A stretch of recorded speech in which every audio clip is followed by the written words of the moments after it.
how are you? This is our class from Thursday, April 9th, and it's a continuation of what we did last class when we raised the issue of the alienated middle class or alienated mass Americans. Recall that by the alienated middle class, I use the kind of Marxist word alienation, when people feel separate from something. And the separate thing that they're feeling separated from is government. That people are alienated in the United States because they don't feel that government is a part of them. That in fact, our government isn't instituted according to Lincoln's idea of government of the people, by the people, and for the people. So you have this alienation. We also define the middle class as being between these rich people at the top and kind of poor people at the bottom. So it's 3/4 to 80% of the people who are in the middle. And they're alienated from government in that they feel separated from government. I gave some American National Election Study data from this middle period of this 50-year alienation we've had between people and their government in the United States. And I gave American National Election Study data from 1988, in which people say that American government is run by a few big interests for their own benefit. There are a number of crooks in government, and it's crooked.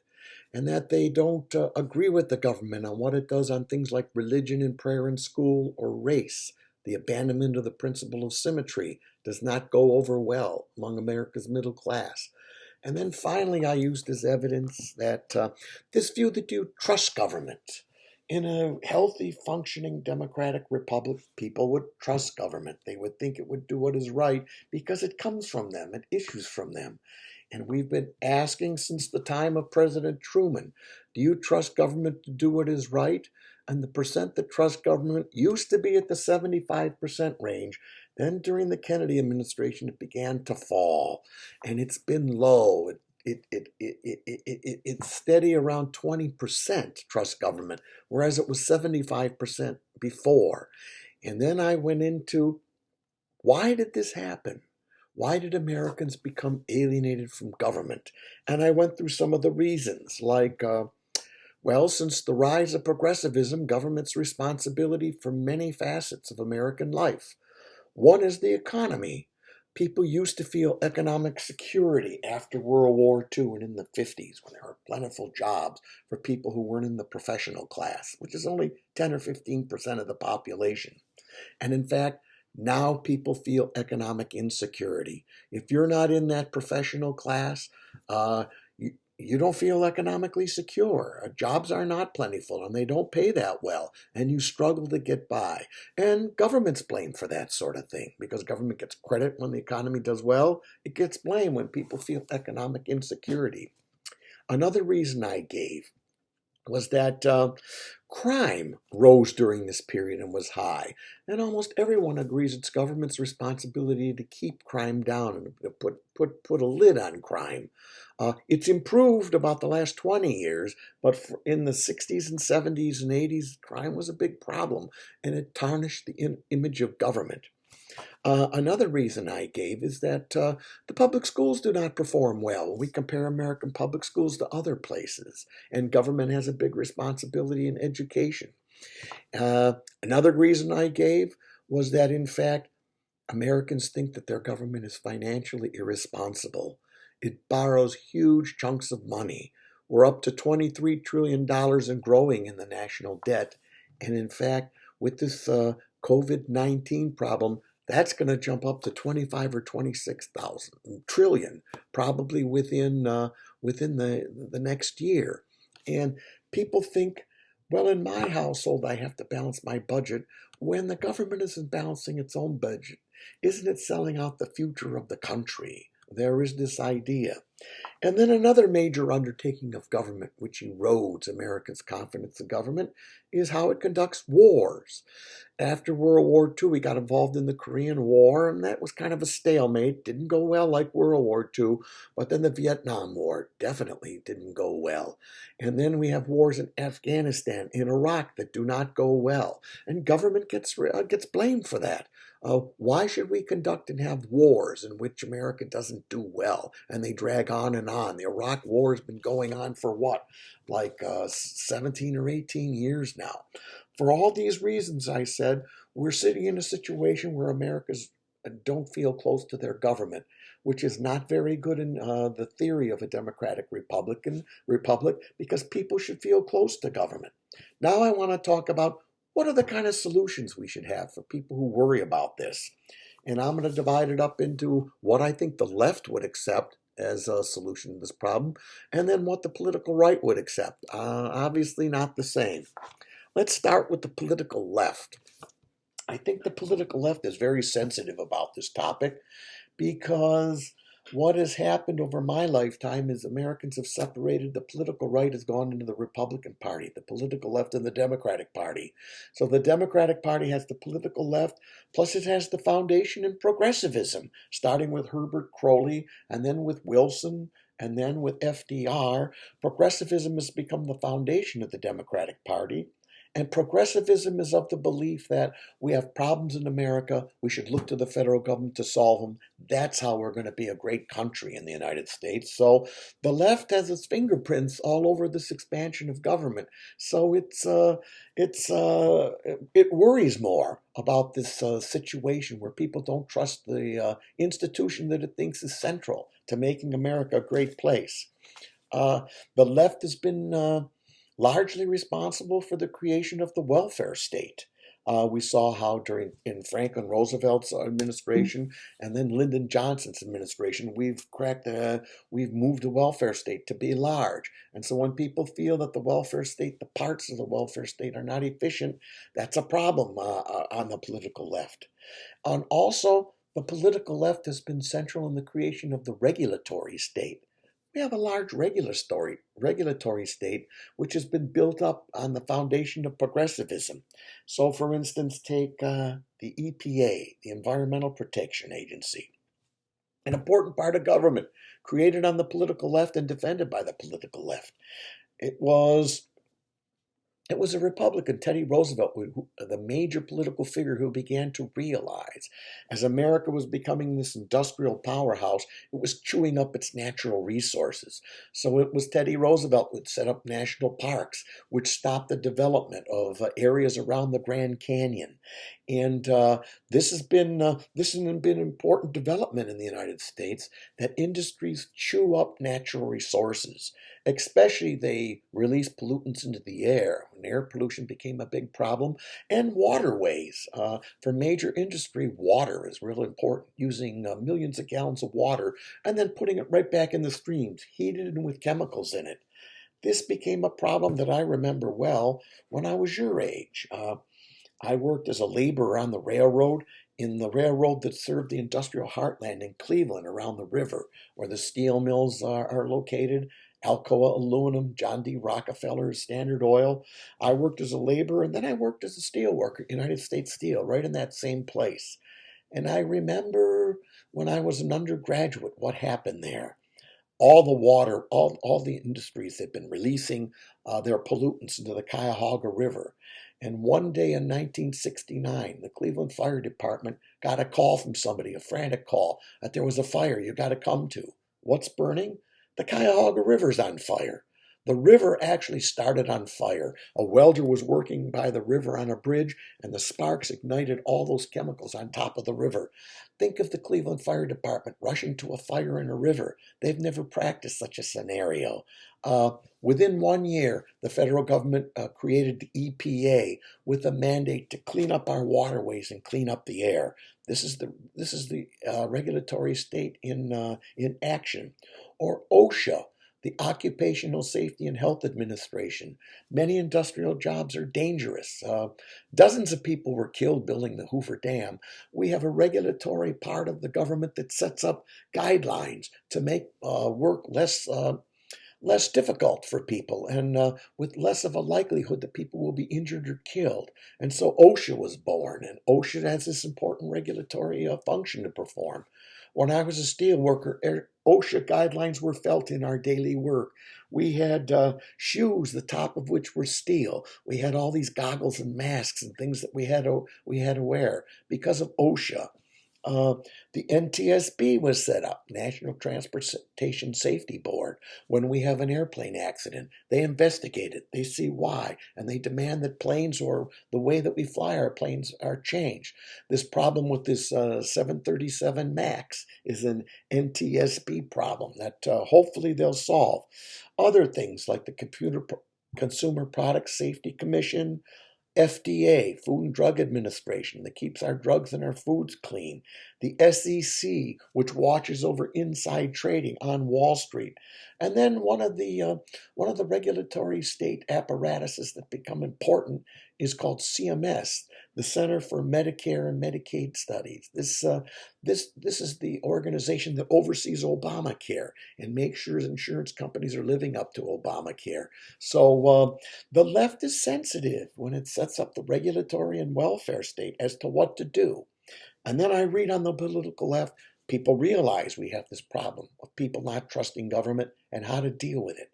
I would take one of the major proponents on the political left dealing with this problem is our own Washington Post E.J. Dionne, an ex-Rhodes Scholar. He has his column twice a week in the Washington Post, and he thinks that unlike people on the political right, Americans don't want a small government. They want an effective government. They want a government that works properly. And so there's support in this idea from Bill Clinton. Bill Clinton ran on the idea of reinventing government, that the era of big government is over, that Vice President Gore got the portfolio to make government a lean, effective machine. So on the political left, that's the idea. If we can make government work more efficiently and do better things, Americans would change their attitudes towards government, and it would be better. Now, part of the reason that there's a problem with government being efficient and effective, according to Dionne and people on the left, is it's starved for money. That in fact we've changed the income taxes, so the top rates, the people in the top rates pay very little. So there's been advocacy on the political left and in the Democratic Party for all people to pay their fair share. It was John Kerry that said, everybody whose income is over $200,000 has to have a tax increase. We need more taxes. Obama shifted it up to $250,000. But that's the idea. Make government efficient, make it lean, and give it more money, and it will solve problems, and it'll solve this problem of the alienated middle class. Now, this proposal on the political left as to how to do this, there's criticism coming from the political right. Let me give you some of the criticisms they make of this.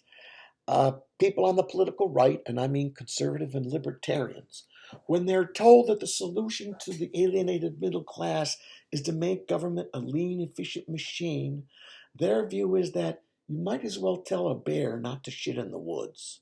And instead they have to use the outhouses that the Rangers would build. That's not going to happen. It's not in the nature of a bear to do that sort of thing. On the political right, people believe it's not in the nature of government to be lean and efficient. Government is by its nature big, bureaucratic, and inefficient, and you're not going to change that sort of thing. That's people on the political right that talk. And I ask them, why do they think it's any different than private industries in terms of efficiency? That government's inefficient and blundering and doesn't do as well. And this is the kind of idea. They have a different idea about government versus capitalist private enterprises. Take an example. Someone on the political right said, Doug, if tomorrow there were two things, you had to do one of them. You had to go either to the Division of Motor Vehicles, a part of government, register a car and get plates for it, or you have to go grocery shopping at Harris Teeter. I like Harris Teeter. What would you think about which one would you choose to do if you had to do one? And I got to tell you, I choose Harris Teeter. What is it like to go to the Division of Motor Vehicles? Oh, it's slow. It's cumbersome. I find the people there don't care about me. I could sit there for an hour and nothing happens. And why is that? The idea on the political right is Those people that work at the Division of Motor Vehicles, their job is not going away. They're not in competition with anybody. You can just wait your turn, Doug, and you'll get a chance. We'll get to you eventually, and then they won't be very, very nice when they're dealing with me. That's my impression of what the Division of Motor Vehicles is like. The IRS the same way. Many government organizations. DC government, when I've had contact with the bureaucracies there, not very efficient, not very good. Now, take if I had taken the other choice. I went to Harris Teeter. Now, this is an experience I had with Harris Teeter that brings up this difference between the left and the right. I went with my wife. We went grocery shopping at Harris Teeter on some Sunday. Bought a whole shopping basket full of food. I stopped at their deli department. I wanted a pound of ham, and those people were busy running around. They weren't helping me. I said, forget it. It's not worth it. So we went through the checkout, and while we were going through the checkout, the managers came up to us and said, well, how was it? Did you find everything you need? How did it go? And so I said, what the hell? Tell them the truth.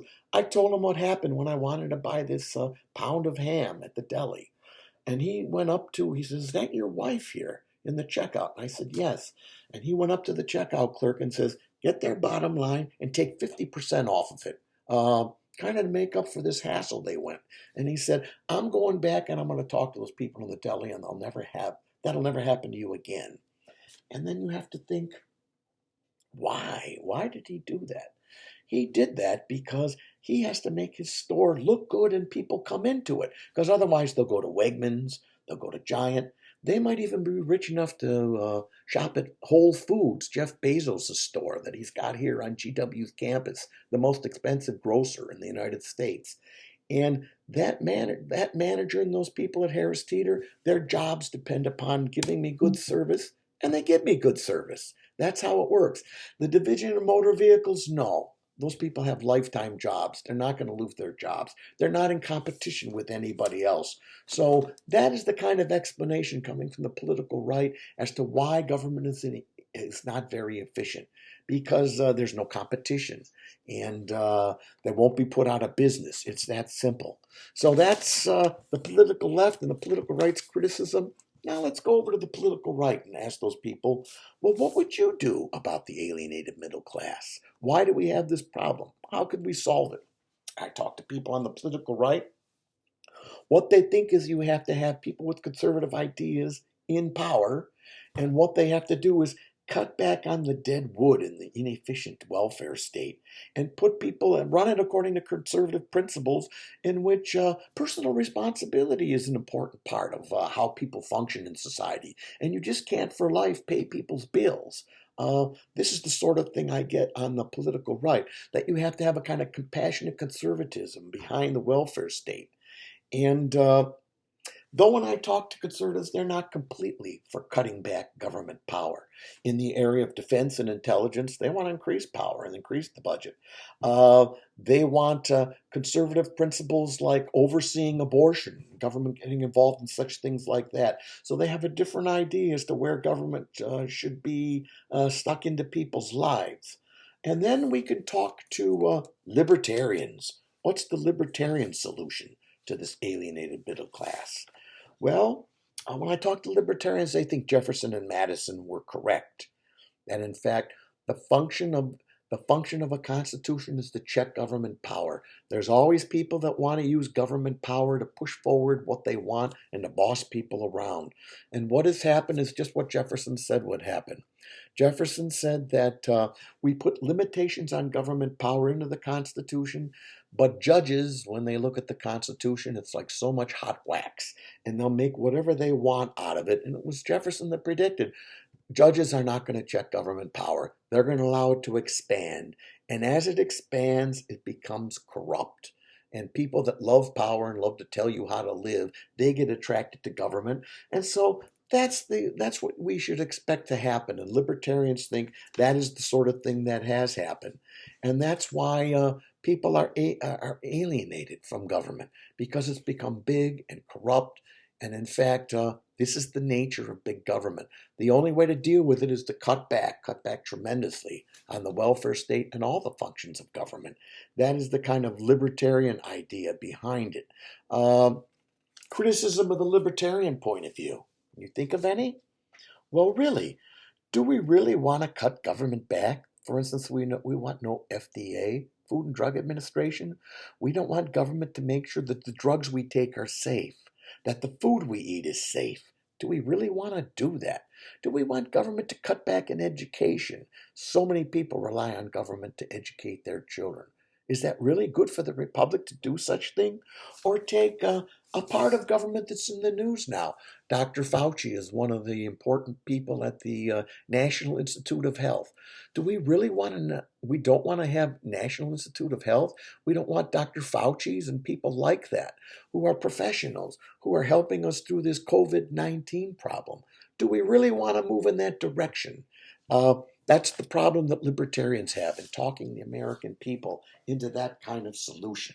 So what I want you to do, watch this video. You have comments and ideas. You can tell me I'm full of shit if you want. Go on Blackboard, the discussion section, and I'll put up a thread. I'll put up a forum for you to talk about this alienated middle class, and go do that.